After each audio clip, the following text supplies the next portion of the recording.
მუნიციპალიტეტებს ნაგავსაყრელების მოწყობა აღარ დაევალებათ. მთავრობის ახალი საკანონმდებლო ინიციატივის მიხედვით ნაგავსაყრელების მოვლა დასუფთავება მუნიციპალიტეტის მოვალეობაში კვლავ შედის, თუმცა ნაგავსაყრელების მოწყობა მათ აღარ დაევალებათ. ნაგავსაყრელების მოწყობა ორგანიზება ცენტრალური ხელისუფლების კომპეტენციაში გადავა. მუნიციპალიტეტებს თავისთავად რჩებათ ის კომპეტენცია, რაც მანამდე ჰქონდათ ორგანული კანონით და ქალაქების და ქუჩების დასუფთავება, ორგანიზება, ნაგვის გატანა და ასე შემდეგ.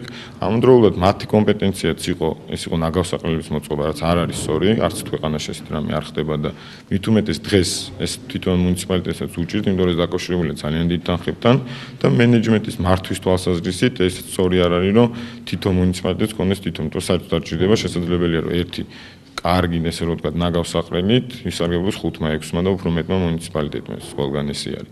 რაც შეეხება დამახარისხებელს, ეს შეუძლია გქონდეთ და ამ კანონმდებლობის შემდეგაც გქონდეთ. ანუ ძირითადად ის მათი კომპეტენციებში არაფერი არ იცვლება, რჩებათ ეს სამ სერვისის გაწევა და ნაგავსაყრელების ასე ვთქვათ, ორგანიზება, მოწყობა გადმოდის გარკვეულწილად დროებით ცენტრალური ხელისუფლების კომპეტენციაში და მე ცენტრალური ხელისუფლება ქმნის შესაბამის ეს იქნება ანსიპი, ან იქნება შპს, რომელიც გაუწევს ამას ორგანიზებას და მართვას.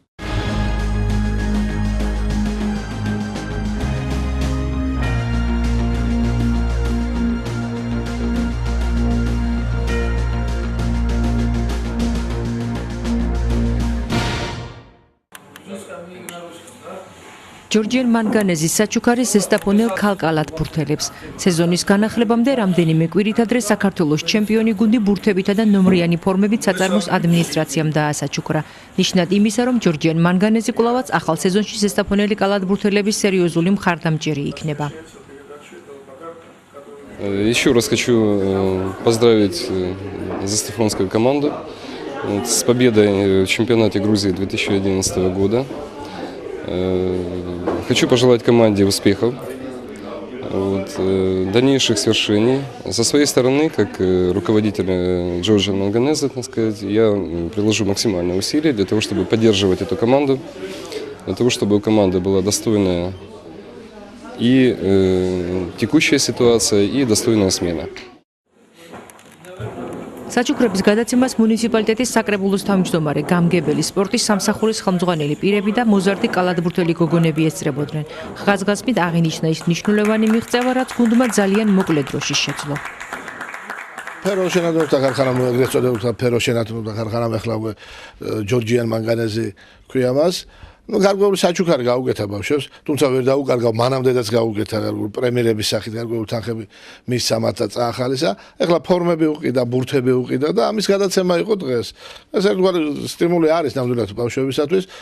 დაიწყო ისე ეხლა 2012 წლის ჩემპიონატი იწყება უფრო სწორად, დღე-დღეზე განაცხადები გვეწარდგენილია და უსურვებ მომავალში წარმატებებს, ისევ გამარჯვებებს და ისევ ის თასი დაბრუნებოდეს და დაწერილი იყოს ზესტაფონი მეორედ ამ თასს. წარმატებებს უსურვებ ბავშვებს. ყველაზე კარგი დღეს ის იყო და ჩვენი ასე ვთქვათ ერთობლივი კონსულტაციებით მიიღწა ის რომ ფეროშენადთა გენადიმ განაცხადა რომ ჩვენი ქალთა კალათბურთელთა გუნდი ასე ვთქვათ გარკვეულ შეფობას გაუწევს ქარხანა.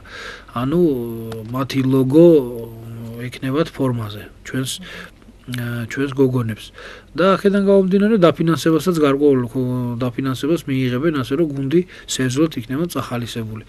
ჩვენთვის ეს ძალიან გასახარია და კიდევ ერთი კარგი გადადგმული ნაბიჯი არის ზესტაფონში, ასე ვთქვათ, ქალთა კალათბურთის და საერთოდ სპორტის აღორძინების საკითხში. ახალი სეზონი კალათბურთელებისათვის რამდენიმე კვირაში იწყება. როგორც სპორტსმენები ამბობენ, ნებისმიერი სახის დახმარება მათთვის სერიოზული სტიმულია. ჩვენ ყველაფერს შევძლებთ იმისთვის, რომ შევინარჩუნოთ ჩემპიონობა და ეს ქარხანა არაერთხელ დაგვდგომია გვერდში და ახლაც დაგვიდგა და რა ვიცი, ჩვენ ყველაფერს გავაკეთებთ იმისთვის, რომ ჩემპიონობა შევინარჩუნოთ. წლევანდელი საკალათბურთო სეზონის პირველ-მეორე ტურს ზესტაფონელთა გუნდში მხოლოდ ადგილობრივი სპორტსმენები ითამაშებენ. როგორც ამბობენ, მხოლოდ ამის შემდეგ გაირკვევა საჭიროებს თუ არა გუნდი მოწვეული კალათბურთელების დახმარებას. შენ დავაკვირდებით ჩემპიონატის მსვლელობას და იმის მიხედვით იქნება მიღებული გადაწყვეტილება. თქვენ იცით რომ ჩვენი გუნდი ფინანსდება ზუსტად ძირითადად სპონსორებისგან შემოწმებული თანხებით, სპონსორებისგან გაღებული თანხებით, იმიტომ რომ სახელმწიფო ფონდი გუნდს არ აქვს, პრემიერება ხდება სუსტად სპონსორების მიერ გაღებული თანხებით და ამიტომ სპონსორებთან ერთად დავაკვირდებით პირველ და მეორე ტურის მსვლელობას, შევხედავთ როგორი გუნდები იქნებიან, მეტოქეები, როგორი იქნება შანსები, როგორ გავძლიერდებით, ეს გადაწყვეტილება იქნება ეტაპობრივად მიღებული. მიმდინარე მომენტში ჩემპიონატის ჩართვის წინ ჯერჯერობით ჩვენ დამატებული გალათბურთელი არ გვყავს.